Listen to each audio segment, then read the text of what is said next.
Les invités sont là. Fallait entrer. Bonjour, monsieur le pasteur. Monsieur et madame Snowball, how do you do?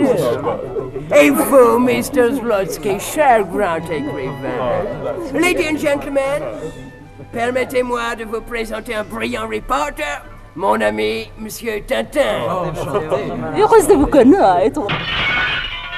Ne vous inquiétez pas, c'est les vents. Calmez-vous, mesdames. Le cri venait de la chambre du professeur Cyclone. My God, mon femme. Pamela, Pamela, que se passe-t-il? Oh, Madame Snowball est évanouie. Étendez-la sur les divans. Reprenez vos esprits, cher ami, nous sommes là. Par la fenêtre, j'ai vu un fantôme. Tout blanc. Mais il y avait un poignard au mur. Il a disparu. Saïd, j'aperçus une forme blanche qui courait vers la forêt. De fantôme qui dérobe un poignard. Ladies and gentlemen, je suis navré.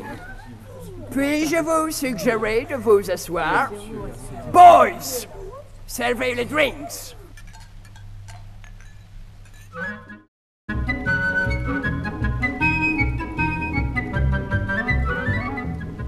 Debout, Milou. Il fait grand jour et nous devons retrouver Cyclone. Tout le monde dort encore dans la maison. Essaie de ne pas perdre la trace, Milou. Regarde son gibus. En effet, c'est bien le chapeau du professeur. Je vous tiens. Il faut que je vous tue. Tant pis, pas moyen de faire autrement. Le judo a du bon. Rendez-moi mon poignard. Rendez-moi mon poignard, je le veux. Il n'en est pas question. Mais en revanche, vous allez me dire pourquoi vous vouliez me trancher la gorge. Allons, répondez. Ce n'est pas moi. Ce sont les yeux. Les yeux? Quels yeux? Attendez, oui. Je me souviens. Oui, c'est ça. J'aime tes yeux bleus. Ramsès II, vous allez m'obéir. Oui. Vous allez immédiatement retourner à l'endroit où vous avez vu ses yeux. Compris? Oui. En route! Milou, suivons-le. Oh! Les yeux! Eh bien, Tintin est-il mort? Non, il n'a pas voulu se laisser tuer. Incapable. Il faudra donc que je me serve de l'homme qui écrit. Oh, les mains! Voilà, ne tirez pas, je vous en supplie. Oh, ses yeux! Je te tiens. Même Tintin ne peut résister à mon regard magnétique. Te voilà à ma merci. Lâche ce revolver. Quel mignon petit jouet! Tip, tip, tip, tip, tip, tip, tip, tip, tip. Oh, que c'est gai! Ram va encore faire pif-paf! Oh, quoi? Le fakir est en fuite. Heureusement que Cyclone a tiré. Cela a brisé le charme. Cours! Ram va faire pif-paf! Pif-paf! Pif-paf! Ouf, le chargeur est vide. Donnez-moi ce joujou, Ramsès II, et suivez-moi. L'homme qui écrit ne peut être que Slotsky.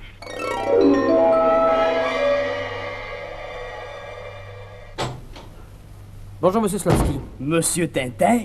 Jouons franc jeu, voulez-vous? On en veut à ma vie. Vous allez me dire immédiatement ce que vous savez. Moi? Mais je ne comprends pas. Parlez, sinon... Pif, paf! Pif, paf! Soit.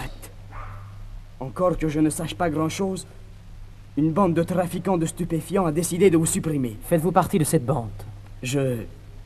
C'est-à-dire, il y a ici autour de nous des membres de cette organisation. Vous ayant reconnu, ils ont télégraphié au chef. Son nom? Surpris de vous savoir toujours en vie, il a donné l'ordre de vous abattre. Le fou devait s'en charger. C'est dans ce but qu'on l'avait hypnotisé. Pif, paf, encore! Je vois. Mais le nom du chef? Non, c'est impossible. Je ne peux pas, je n'ose pas. Si vous saviez comme il se venge de ceux qui le trahissent... Parlez, je l'exige. Il s'appelle... Oh! Il y avait quelqu'un derrière la fenêtre. Inutile. On m'a tiré une fléchette empoisonnée dans la nuque. Je vais devenir fou. Le nom du chef, vite! Trop tard. Mais parlez, bon sang! Il était une bergère. Oh, nous voilà à présent avec deux fous sur les bras.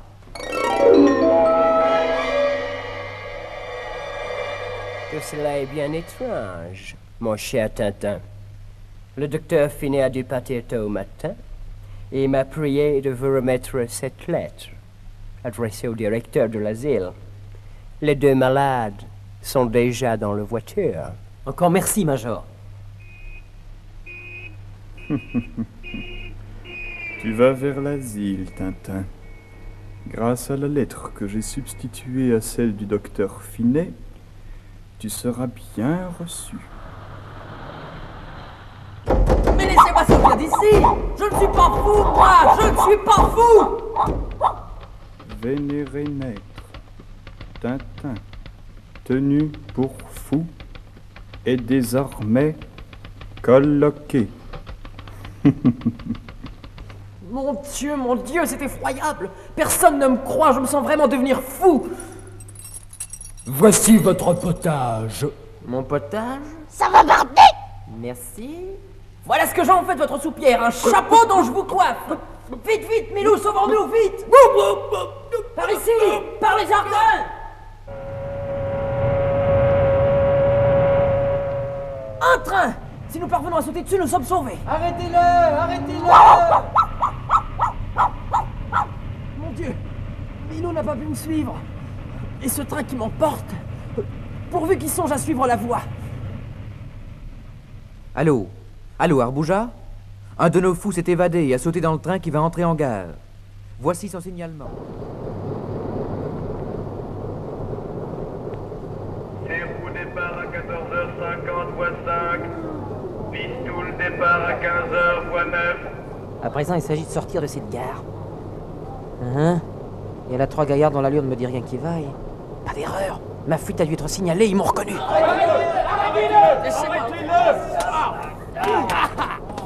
Toutes ces aventures pour finir dans une camisole de force. Oh mon pauvre Milou, si tu voyais ton maître. Allons, en route! Ça va, ça va. Ne bousculez pas.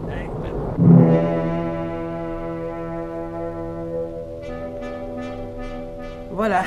Je n'ai plus qu'à attendre qu'on me ramène à l'asile. Prenons la camionnette et reconduisons-le. Ça nous fera une promenade. Bonne idée. Allons, venez. Nous y serons dans 1 heure. Et tenez-vous tranquille, hein, le cinglé. Pas plus cinglé que vous? Vous ne voudriez pas m'enlever cette camisole de force? J'ai des crampes atroces. Il est pas si fou que ça, le fou.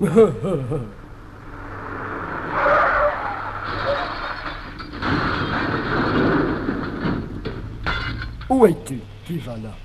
Oh, ma tête! Vite, vite, cherchons le fou. Il doit être mort, dans ce tas de ferraille. Oui, il doit être mort. Allons faire notre rapport.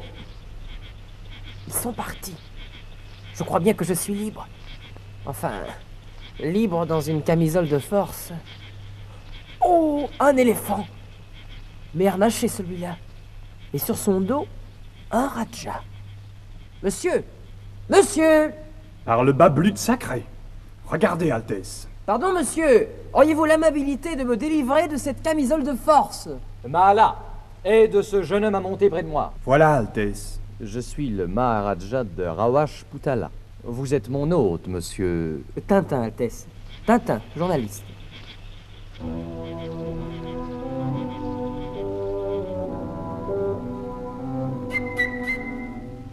Encore un peu de vin, monsieur Tintin? Volontiers, Altesse. Je vous remercie.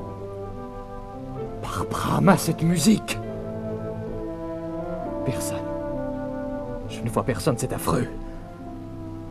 Excusez mon trouble, monsieur Tintin, mais vous le comprendrez lorsque vous saurez que mon père et mon frère ont tous deux été subitement frappés de folie, et que chaque fois, juste avant que le malheur n'arrive, cette musique diabolique s'est fait entendre.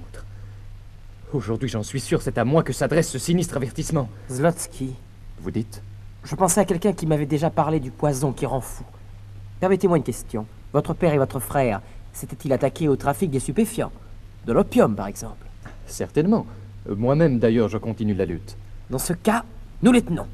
Altesse, je vous en prie, écoutez-moi.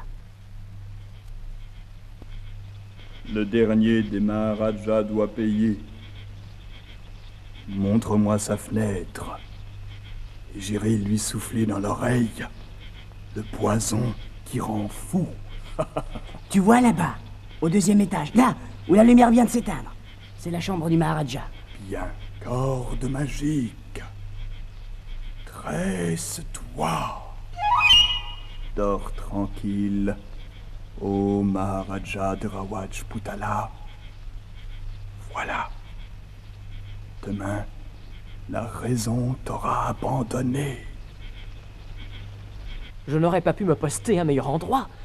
En descendant de sa corde, le fakir doit forcément repasser par ici. Je n'ai qu'à l'attendre. Toujours rien. Que fait-il? C'est bizarre. Et la corde est partie. Serait-il dans cet arbre? Tiens, cet arbre sonne creux. Oh, il s'ouvre comme une armoire. Je suis au bord d'un puits. Que peut-il y avoir au fond? Arrive que pourra. Je descends. Une galerie. Une porte. Zut, on vient. Un homme revêtu d'une cagoule. Il est entré dans une pièce éclairée, au fond du couloir. Oh, zut et zut! Encore un cagoulard!